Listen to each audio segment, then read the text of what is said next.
Good morning madam. Good morning ma'am. ఈరోజు నాకు ఒక ఇంటర్వ్యూ ఉంది మేడం, అలాగే ఒక ఎంట్రన్స్ ఎగ్జామ్ కూడా ఉంది.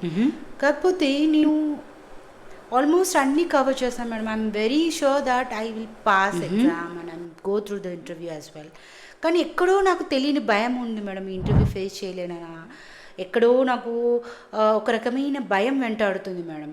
ఒకవేళ ఈ ఎగ్జామ్ కానీ ఇంటర్వ్యూ కానీ క్లియర్ అవ్వకపోతే how the society will judge me, ఎలా నన్ను జడ్జ్ చేస్తుంది, ఒక ఫెయిల్యూర్ లాగా చూస్తుందా, లేకపోతే how they will treat me, నేను ఫెయిల్యూర్ అవుతానా అనే ఒక రకమైన భయం నన్ను వెంటాడుతుంది మేడం. ఈ భయాన్ని ఎలా ఓవర్కమ్ చేయాలో కొంచెం అడ్వైస్ చేయరా? షూర్, తప్పకుండా. దీన్నే ఇర్రేషనల్ ఫియర్ అంటారు. అంటే జరగంది కూడా జరిగినట్టు, ఇలా జరిగితే మనకేమవుతుంది, సొసైటీ ఎట్లా జడ్జ్ చేస్తుంది, పేరెంట్స్ ఎలా జడ్జ్ చేస్తారు అనే ఒక రకమైన భయం. సో దీనికి కారణం అమిగ్డాలా, మన emotional brain.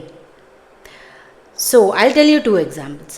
So I'll tell you why it is causing. Rational fear అంటే మనకు ఆటోమేటిక్గా వచ్చే భయం. ఫర్ ఎగ్జాంపుల్, ఏ పులినో లేకపోతే సింహానో లేకపోతే పామునో లేదంటే ఏదన్నా మంట చూసినప్పుడు అనుకోకుండా వచ్చే భయం. ఇది కామన్, ఆల్మోస్ట్ అందరం మనం భయపడతాం దాన్ని చూసి, ఎవరైనా భయపడతారు. పాము కాటేస్తుందనో లేకపోతే పులి చంపేస్తుందనో, ఇది మనకు ఆటోమేటిక్గా అనుకోకుండా దాన్ని ఏం ఆలోచించి రాదు, ఆటోమేటిక్గా వచ్చేస్తుంది ఆ భయం. ఇది రేషనల్ ఫియర్. దీన్ని చూసి ఏం భయపడాల్సిన అవసరం లేదు, ఎందుకంటే ఆల్మోస్ట్ అందరికీ ఇలాంటి భయం ఉంటుంది. రెండవది ఇర్రేషనల్ ఫియర్, ఇప్పుడు నువ్వు చెప్పింది. సో దీనికి కారణం అనుకోకుండా మనలో ఒక రకమైన జడ్జిమెంట్ వల్ల వచ్చే ఫియర్. అప్పుడు చిన్నప్పటి నుంచి కొంతమంది మన చుట్టూ ఉన్న పరిస్థితులు, మన చుట్టూ ఉన్న వాళ్ళు అలా జడ్జ్ చేయడం వల్ల ఆటోమేటిక్గా మనకు నెగిటివ్ థాట్స్ అనేటివి వస్తూ ఉంటాయి. It's okay, but you can come out of that easily. I'm going to tell you 3 tips. ఈ టిప్స్ ఫాలో అవ్వడం వల్ల మీరు ఇటువంటి ఫియర్ నుంచి బయటికి ఈజీగా రాగలరు. ఒకటో, మీరు ఫర్ ఎగ్జాంపుల్ ఇప్పుడు నువ్వు చెప్పినావు కదా, ఇంటర్వ్యూ ఉంది, ఇంటర్వ్యూ కానీ పబ్లిక్ స్పీకింగ్ కానీ, ఇలాంటప్పుడు ఎలా మాట్లాడాలి అని మీకు అనిపిస్తే మీరు ఒక్క సెకండ్ కళ్ళు మూసుకొని డీప్ బ్రీతింగ్ తీసుకున్నాక then imagine that you are speaking in front of your close people, like మీ అమ్మతోనో మీ నాన్నతోనో మీ సిబ్లింగ్స్తోనో లేదా క్లోజ్ ఫ్రెండ్స్తోనో మీరు మాట్లాడుతున్నట్టు ఇవ్వండి. అది స్పీచ్ ఇవ్వండి, మీరు ఏదైతే మాట్లాడాలనుకుంటున్నారో అది ఇవ్వండి. కళ్ళు మూసుకొని ఇమాజిన్ చేసుకోండి మీరు వాళ్ళకు ఇస్తున్నట్టు ఏదైతే మాట్లాడాలనుకుంటున్నారో. ఆటోమేటిక్గా మన బ్రెయిన్కు ఒక రకమైన సిగ్నల్ వెళ్తుంది. బికాజ్ మన బ్రెయిన్కి అర్థమవుతుంది ఇది రియలా లేకపోతే ఇది ఓన్లీ ఇమాజినేషనా లేకపోతే నిజంగా జరుగుతుందా అనేది ఇట్ డజంట్ నో. ఓకే, ఈ సిచ్యువేషన్లో ఇలా జరుగుతుంది, సో ఇన్ ఫ్రంట్ ఆఫ్ వాళ్ళమ్మ నాన్న వీళ్ళ మధ్య కదా మాట్లాడుతుంది, ఇందులో భయం కల్పించేది ఏముందో, తను సేఫ్, సో వాళ్ళు ఎవరు కూడా జడ్జ్ చేయరు, no need to be perfect అని ఒక రకమైన signal amygdala will send that kind of signal. అప్పుడు ఆటోమేటిక్గా మనకు కాన్ఫిడెన్స్ వచ్చేస్తుంది.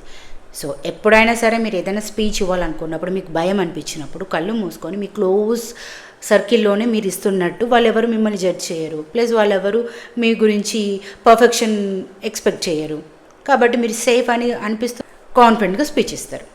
ఓకే, అలా 2 times మీరు కళ్ళు మూసుకొని ప్రాక్టీస్ చేస్తే యూ విల్ బి కాన్ఫిడెంట్. రెండవది, అద్దం ముందు నిలబడి మీరు ఏం చెప్పాలనుకుంటున్నారో గట్టిగా చెప్పండి.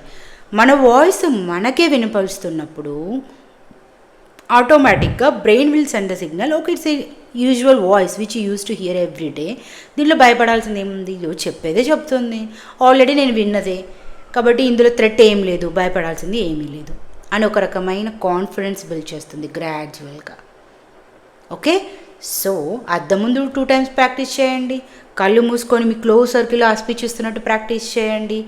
థర్డ్ వన్, ఇలా స్లోగా గ్రాడ్యువల్గా మీరు పర్ఫెక్షన్ కోసం చూడకుండా మీ ఫ్రెండ్స్ ఎవరైనా కలిసినప్పుడు, close friends whom do you think that, parents అయినా సరే సిబ్లింగ్స్ అయినా సరే క్లోజ్ ఫ్రెండ్స్ అయినప్పుడు మీరు ఆ టాపిక్ గురించి మాట్లాడండి. So it's safe, so you will not be perfect also. మీరు ఆ టాపిక్ గురించి మాట్లాడండి. అలా వాళ్ళ ముందు మాట్లాడుతూ ఉండడం వల్ల ఆటోమేటిక్గా మీకు ఎక్కడైతే భయం అనేది ఉంటుందో, ఇలా మాట్లాడితే వీళ్ళు ఏమనుకుంటారు, అలా మాట్లాడితే ఏమనుకుంటారో, ఏదైనా పబ్లిక్లో మీరు మాట్లాడాలనుకున్నప్పుడు ఆటోమేటిక్గా ఏ భయం అయితే ఉంటుందో తగ్గుతూ వస్తుంది గ్రాడ్యువల్గా. So these are the 3 ways you need to practice to come out of public speaking fear.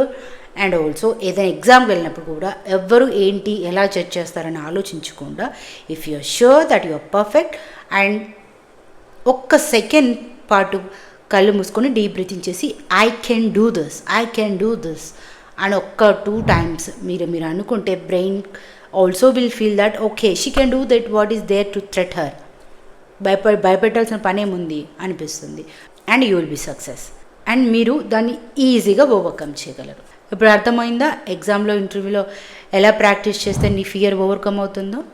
మీరు కూడా ఇలాంటి ఫియర్ నుంచి ఓవర్కమ్ అవ్వాలనుకుంటే ఈ టిప్స్ పాటియండి. స్లోగా గ్రాన్యువల్గా మీలో కాన్ఫిడెన్స్ బిల్డ్ అవుతుంది అండ్ 6 monthsలో మీరు ఏదైతే వీక్నెస్ అనుకుంటున్నారో అదే మీ స్ట్రెంగ్త్ అవుతుంది. Okay, thanks for watching. ఈ వీడియోను ఫాలో చేయడం, సబ్స్క్రైబ్ చేయడం మర్చిపోకండి అండ్ షేర్ చేయండి. ఇది నిజంగా ఎవరికైతే అవసరమో వాళ్ళకు రీచ్ అవుతుంది. Thank you.